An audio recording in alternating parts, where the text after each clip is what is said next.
Plants vs. Zombies 2. A tower defense game about defending your house with plants against zombies. A simple yet complicated game that is by far in my top 5 favorite games. And well, it has been a little over 8 years since the final world, Modern Day, was released, so there have not been very many story updates in a while. At this point, people want either another game, hence Plants vs. Zombies 3, but Plants vs. Zombies 3 is going to be absolute garbage. I mean, just take a look at the game design and you already know it's going to be bad. Or they want a new world with new plants. I know, Plants vs. Zombies 3 is apparently releasing this year. But EA still updated Plants vs. Zombies 1 way after Plants vs. Zombies 2 was released. You might be saying, yeah, but they were minor updates. Well, to that, I say, nobody asked for your opinion. Okay, but really, we can't just lose hope that EA will create a new world in Plants vs. Zombies 2. Let me give you point number 1 of why EA might make a new world for PVZ2. Over the past while in Plants vs. Zombies 2, EA has done mini-worlds, which is what I like to call them. They have like 10 to 20 levels, and instead of earning plants, you earn seed packets. They do this a lot around the holidays, like one for Christmas and stuff, with watery plants like holly barrier or mistletoe. But one mini world that has really stuck out to me is when they went through all this effort to create new zombies and plants for the ancient Rome mini world. Like, why go through all this trouble for a limited time 20 level mini world when you could have just upped the levels to 30 and make it a world?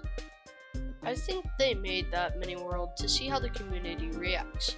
Maybe it could have been like a test for Plants vs. Zombies 3, who knows? But it doesn't really fit the vibe for Plants vs. Zombies 3, that's the thing. They also added 3 new plants in a row at this point in time that fit the vibe of ancient Rome. These plants are Bamboo Spartan, Sundew Tangler, and Bean Sprout. Maybe, just maybe, it's for the new ancient Rome world. But what if I told you there could be a potential second world in the making? Let me explain. So EA is adding all these new plants to PVZ2 lately, and the vast majority are amphibious. These plants include sea flora, electric peel, sea shroom, and guard shroom. And because of all these shrooms and amphibious plants, this is leading me to believe that it would be a water nighttime world, like Fog in Plants vs. Zombies 1. This could also maybe explain why Scaredy Shroom, Ice Shroom, and Nightcap were added. It just doesn't seem right they would add something like Sea Shroom and not give us a night world with water. I mean, maybe it could be a test for Plants vs. Zombies 3, but I don't think so. They have also made a whole new gimmick for Sea Shroom. This gimmick is spawning water tiles. There are 2 different variants as well, shallow puddles and deep puddles. The shallow puddles don't allow Tangle Kelp planted on it, and the deep ones do. That's the only difference. Like, why would you go through the effort to make this gimmick to just limited time levels? Also, another thing that I would like to point out is the fact that the Big Beach Brawl, which is the mini world that uses Sea Shroom and Electric Peel, is based around Big Wave Beach and Dark Ages.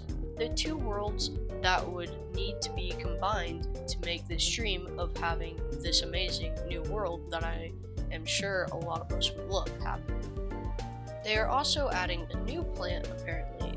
I guess it's just leaks or whatever, I don't even know if it's real, but it's Aquavine. It belongs to Spearmint family. Spearmint. Like, honestly, at this point EA should just make a new mint family based around water type plants, consisting of Aquavine, Sea Flora, Lily Pad, Tangle Kelp, and Sea Shroom. Maybe others, I don't know. Well, in the end, even if EA makes a new world or not, maybe even 2 new worlds, who knows.